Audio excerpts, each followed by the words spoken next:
ริงๆกูคุยไปเนี่ยตัด10 นาทีได้ไหมเนี่ยกูถามพวกมึงดูกันด้วยนะดูให้จบนะ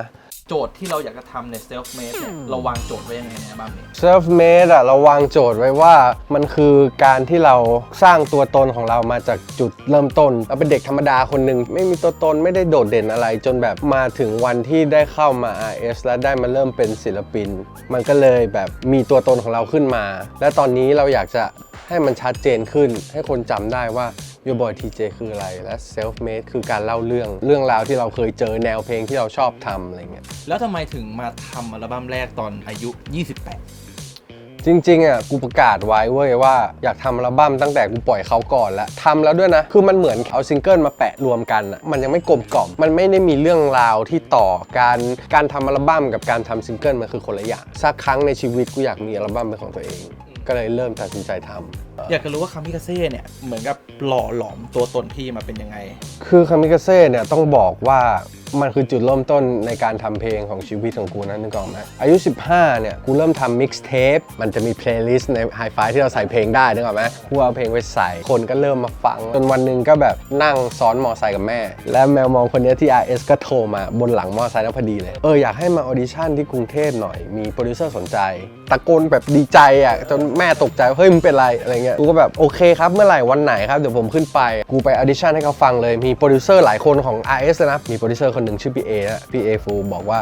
อ่ะไหนลองแรปให้ฟังดิแล้วกูก็เดือดเลยแบบ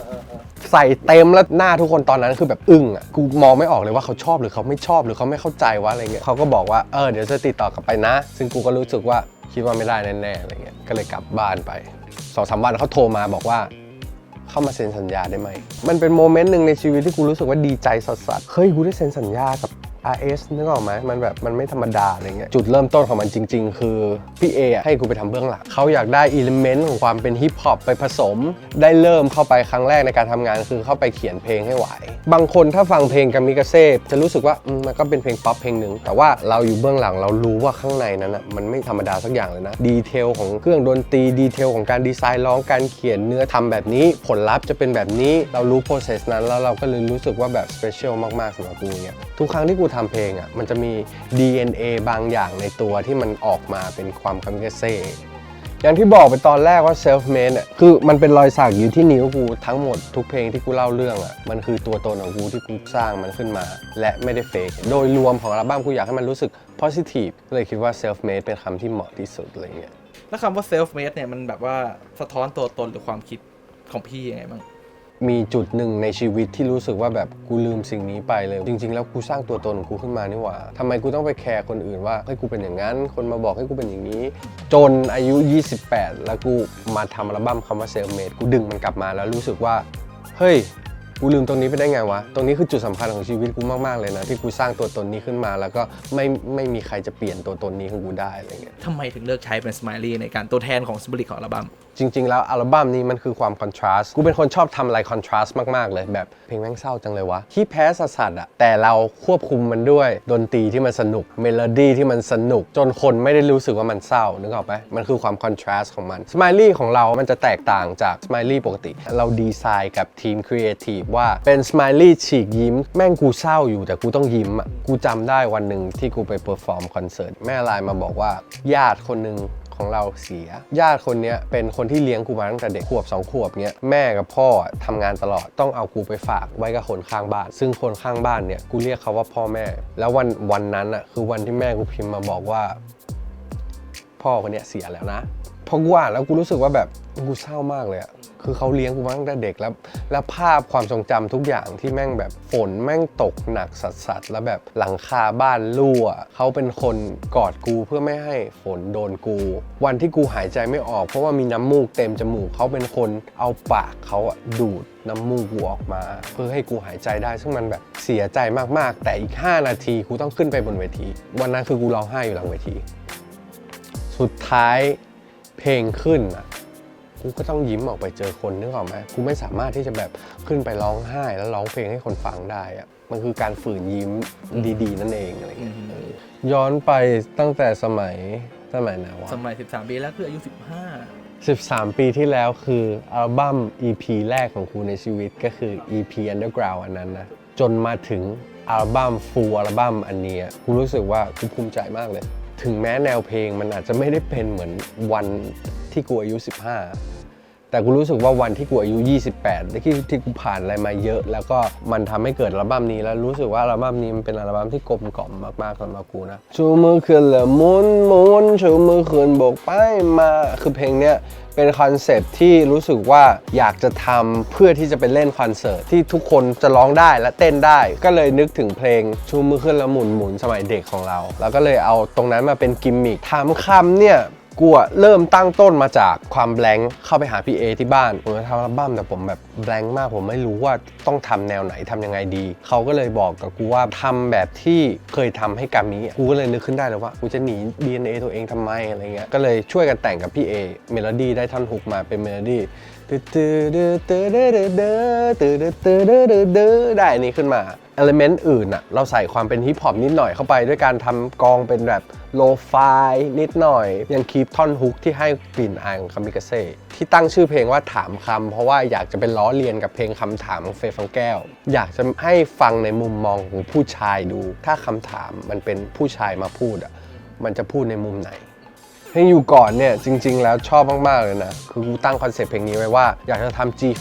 G-Funk คือจะเป็นแนวดนตรีแบบ West Coast ยุค 90 ที่แบบจะมีซาวด์ซินซาวด์กลองแบบวินเทจอะไรเงี้ยจริงๆอยากได้ความกวนตีนในท่อนแรปมากๆมันจะมีประโยคในเพลงเช่นแบบว่าเงินผมแม่งหนาสาดน้ำไม่ไหวก็คงไม่แปลกถึงผมจะมีพุงแต่ก็แปลว่ามีแดกคือคนแม่งชอบมาทักกูว่าแบบอ้วนขึ้นปะเนี่ยบวมขึ้นปะเนี่ยกูก็เลยใส่ไปในเพลงนี้เลยว่าก็กูมีพุงแล้วไงกูมีแดกเรื่องบอดี้ของเรามันไม่ใช่ปัญหามันคือ attitude แล้วพอทำเสร็จเดโมไปทั้งหมดแล้วเนี่ยมันขาดอะไรบางอย่างมันขาดคนหนึ่งก็เลยนึกถึงพี่โอ๊ตดูเป็นผู้ชายอบอุ่นดูเป็นผู้ชายขี้เล่นกวนตีนแล้วก็เป็นป๋าแบบเวลาเมาเนี่ยแม่งชอบแจกเงินก็เลยส่งไปให้เขาฟังแล้วเขาก็บอกชอบมากอยากร้องเสียงกูมันก็จะแรปใช้โฟลว์แบบยุค 90 เลยนะ one two three and to the four อะไรเงี้ยแบบ Snoop Dogg แล้วพอมีฮุกเข้ามาเป็นพี่โอ๊ตมันให้ความอบอุ่นให้ความนุ่มนวลขึ้นก็เลยได้เพลงนี้ขึ้นมาช่วยไม่ได้เนี่ยเป็นเพลงลูกเมียน้อยตอนทำเสร็จทั้ง11เพลงเนี่ยรู้สึกว่าอัลบั้มเนี่ยมันดีฟอยากจะมีเพลงหนึ่งที่ชิลกับมันได้สนุกได้เปิดฟังรัวๆเร็วๆเพลงเนี้ยอยากจะทำให้รีมายถึงเพลงเหงาปากของเคลติกเป็นการผสมผสานที่ดีมากเลยระหว่างเอากีตาร์ปลอมมาเล่นเป็นเหมือนเสียงพิณแต่งแต่แตงแนทไอ้เหี้ยมันเท่จังเลยอะไรเงี้ยกูแบบอยากขอพี่เอมากว่าแบบพี่ผมขอเพลงนี้ไปร้องได้ไหมอะไรเงี้ยถ้าเกิดกูมีสิทธิ์ได้ทำเพลงนั้นในวันนั้นมันจะเป็นยังไงอยากให้คนที่เราชอบยังไม่ต้องมีแฟนแค่ขอให้เรามีความสุขที่ได้ดูชีวิตของเขาโสดของเขาไปเรื่อยๆอะไรเงี้ยมันก็เลยเกิดเพลงนี้ขึ้นมาเพลงกอดได้ไหมเนี่ยเป็นเพลงที่กูทำขึ้นมาแล้วก็รู้สึกว่าแม่งไม่เวิร์กว่ะกูไม่ชอบเลยปรึกษาทุกคนในทีมงานว่าแบบกูขอเอาออกไม่อยากให้อยู่ในอัลบั้มอะไรเงี้ยเพราะตอนแรกเนื้อหาที่เขียนมาเดี๋ยวจะลองให้ฟังฝากไปคืนให้เขาดูแลดีๆหัวใจของเธอที่มีใจตรงนี้น่ารักเขามากพูดให้เขาได้ยินโดยรวมของทั้งเพลงมูดมันแบบค่อนข้างหม่นเลยรู้สึกว่าไม่ชอบจนสุดท้ายพี่โฟบอกว่าอย่าเอาออกเลยมันดีเพลงเมโลดี้มันดีเพลงมันป๊อปก็เลยมาหาโซลูชันกันว่าแก้ไขยังไงดีวะให้มันเป็นตัวตนกูที่สุดที่กูไม่เขินที่จะไปร้องหรือว่ากูภูมิใจที่จะมีเพลงนี้อยู่ในอัลบั้มเงี้ยแล้วก็อยากให้ย้อนรีมายไปถึงเคลติกว่ามันมีเพลงนั้นกูก็อยากทำเพลงแบบนั้นบ้างนะแต่ไม่มีโอกาสเลยเพราะว่ากูอยู่ในวงชีจวันจะมีเพลงแบบบอยแบนด์เท่ๆมันไม่ได้นึกออกไหมหน้าตากูก็ไม่ได้บอยแบนด์อะไรเงี้ยให้กูเป็นบอยแบนด์เถอะแต่ไม่ได้กลับมาพูดถึงเนื้อร้องติดต่อพี่ปู่ไปว่าพี่ครับพี่มองผมเป็นคนยังไงแล้วฟังดนตรีนี้แล้วรู้สึกยังไงเขาเริ่มประโยคแรกมาให้กูว่ากอดกันหน่อยได้ไหมให้วันเวลาเก่าๆให้วันที่เคยมีเราก่อนที่เธอจะเป็นของใคร Hold me one last time คือแค่นี้ปุ๊บจบมันเป็นตัวกูที่สุดเลยคนที่แบบขาดความอบอุ่นและต้องการความรักมากๆแต่แบบไม่สามารถเรียกร้องอะไรได้เพราะว่าเราเป็นคนขี้แพ้นึกออกไหมถามได้แค่ว่าแบบขอกอดได้ไหมก่อนที่เราจะไม่ได้เจอกันอีกอะไรเงี้ย Self Made เป็นเพลงที่กูรักมากๆเลยนะแรกๆเลยอ่ะมันไม่ใช่เพลงรักเลยแรกๆที่กูเขียนเนื้อหามันพูดถึงชีวิตกูแบบล้วนๆแบบเรียล100%เลยในท่อนแรปถ้าทุกคนไปฟังจะรู้นิสัยกูเลยว่ากูเป็นคนยังไงมันคือคาแรคเตอร์ของกูที่แบบอยากจะเล่าให้ทุกคนฟังเล่าข้อเสียเล่าข้อดีและเล่าเป้าหมายข้างหน้าในชีวิตว่ากูอยากที่จะไปที่ไหนคือเพลงนี้ตั้งใจไว้ว่าอยากจะฟีเจอริ่งผู้หญิงวีขึ้นมาเป็นคนแรกอยู่ในลิสต์ท็อปเลยแล้วกูมา imagine ว่าถ้าเขามาร้องเพลง self made อ่ะมันจะทำให้บรรยากาศมันค่อนข้างแบบเหงาและเล่าเรื่องได้โคตรดีเลยวันที่เราไปอัดวีในห้องอัดอ่ะถ้าได้ดูด็อกิเมนต์อ่ะมันคือเพลงที่แบบ wrap up อัลบั้มที่แบบมันดีที่สุดแล้วสำหรับอัลบั้มนี้อะไรเงี้ยซูเปอร์ไซย่าคือการตั้ง mindset ขึ้นมาว่ากูอยากปล่อยทุกอย่างที่กูรู้สึกอะกูไม่แคร์นี่คือตัวตนดิบเหมือนโกคูที่พอมันแปลงเป็นซูเปอร์ไซย่าแล้วมันเก่งสัสๆนึกไหมซึ่งจริงๆแล้วอะมันคือชื่อเพลงเตะหน้ามึงแล้วพอไปเรียงในลิสต์ในอัลบั้มปุ๊บเนี่ยเตะหน้ามึงแม่งโดดมากแล้วคนจะต้องไปสนใจตรงนั้นแบบเยอะมากเปลี่ยนเป็นซูเปอร์ไซย่าดีกว่าความพิเศษของมันคือมันเป็นเพลงแรกที่คนไม่เคยเห็นกูแรปรัว16 บาร์ไม่มีการหายใจซึ่งอันนั้นอ่ะกูเก็บไว้ด้วยนะกูไม่ให้ใครฟังเลยตอนแรกอ่ะตอนในแชมป์มาอัดกูก็ไม่เปิดให้ฟังพอมันมาขอกูว่าพี่ขอฟังเพลงเต็มหน่อยได้ไหมส่งให้ผมฟังหน่อยอยากฟังแม่งตอบกลับมาเย็ดแค่ท่อนอะไรครับเนี่ยพี่เงี้ยแบบเจ๋งซ่าแม่งดีว่ะแล้วก็มันเป็นคอนเซปต์ของซูเปอร์ไซย่ารับให้ได้เป็นเพลงที่เราไปทำที่ซองแคมป์กันไปทำที่2 แคมป์การเวอร์ชั่นแรกของมันนะไม่ใช่ตัวตนของกูเลยจริงๆคือแบบค่อนข้างแบบสเปซสปะมากแต่งกันมาได้เวอร์ชันหนึ่งรับให้ได้ไปแล้วแต่ดนตรีอ่ะไม่เวิร์กกูก็เครียดกูก็เดินวนอยู่ในห้องเลยมันไม่ได้ทำไงดีวะพอได้พี่ชนมาปุ๊บเรามาเริ่มกันใหม่ด้วยการเปลี่ยนเทมโปเปลี่ยนวิธีการร้องด้วยการใส่ออโต้จูนหนักๆซึ่งตอนแรกจริงๆกูอยากทำเป็นเวอร์ชันอะคูสติกด้วยแล้วหลายคนก็ชอบอะคูสติกแต่ว่ากูไม่ชอบกูเลยทำอย่างนี้ดีกว่าจริงๆอ่ะพูดความจริงกับทุกคนได้ไหมบอกตรงๆว่ามันเป็นเพลงที่กูแบบคาดหวังน้อยที่สุดในอัลบั้มด้วย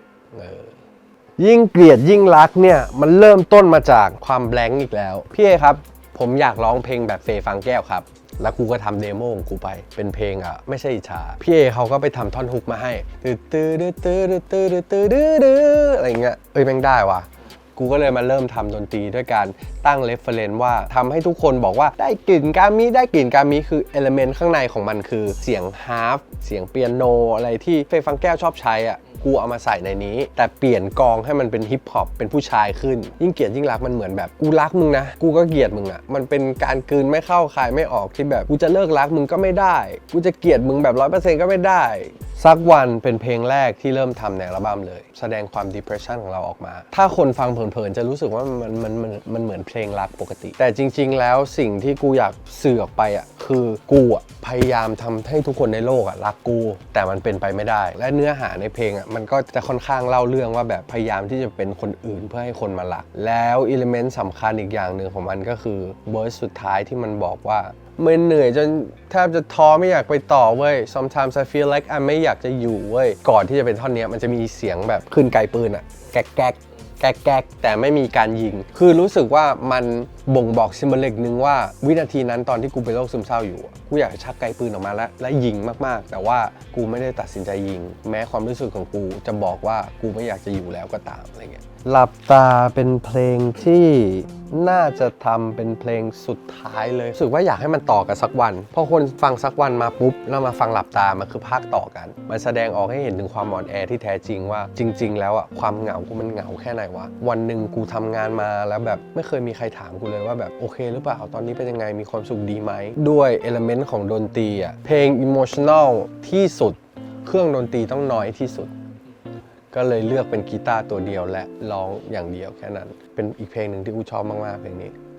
ตั้งแต่จะทำอัลบั้มมาบอกว่าอยากมีเพลงหนึ่งที่เป็นภาษาอังกฤษทั้งหมดเราอยากทำเพลงฮิปฮอปผสมเพลงร็อกคันทรีซึ่งมันจะออกเป็นอารมณ์แบบโพสต์มาโลนนึกออกไหมมีกีตาร์โปร่งมีกีตาร์ไฟฟ้าแต่อยู่บนบีทของฮิปฮอปแล้วกูก็ติดต่อไปยังคนมิกซ์ที่เมืองนอกว่าผมอยากได้ซาวด์แบบโพสต์มาโลนก็เลยได้ซาวด์แบบนี้ขึ้นมาเรื่องเนื้อก็มาปรับแต่งกันเองคนมองว่ากูเป็นคนแบดอ่ะกูต้องเป็นคนที่แบบเฮี้ยนึกออกไหมแต่ว่าจริงๆแล้วข้างในอ่ะกูไม่ได้เป็นคนเฮี้ยกูแค่อยากมีเพื่อนอะไรเงี้ยก็เลยเป็นเพลงโบนัสแทร็กอีกเพลงหนึ่งที่ อยากให้ทุกคนลองฟังคือจริงๆอยากให้ทุกคนเข้าใจตรงนี้เลยนะครับสเตทตรงนี้เลยว่าจริงๆแล้วอัลบั้มนี้เมนหลักมันคือป๊อปที่ผสมความเป็นฮิปฮอปลงไปในบางเพลงผสมความเป็น R&B ผสมความเป็นร็อกแต่เมนหลักมันคือเพลงป๊อปและกูรู้สึกว่ากูไม่ได้เป็นคนที่แบบ represent ฮิปฮอปจ๋าเป็นคนป๊อปที่อยากจะ represent ฮิปฮอปให้กลุ่มแมสเขาฟังฮิปฮอปได้ด้วยจริงๆแล้วแนวเพลงหลักๆมันคือ T-pop มันคือเพลงป๊อปของไทยที่รู้สึกว่าฟังแล้วมันคือเพลงของคนไทยแค่นั้นเอง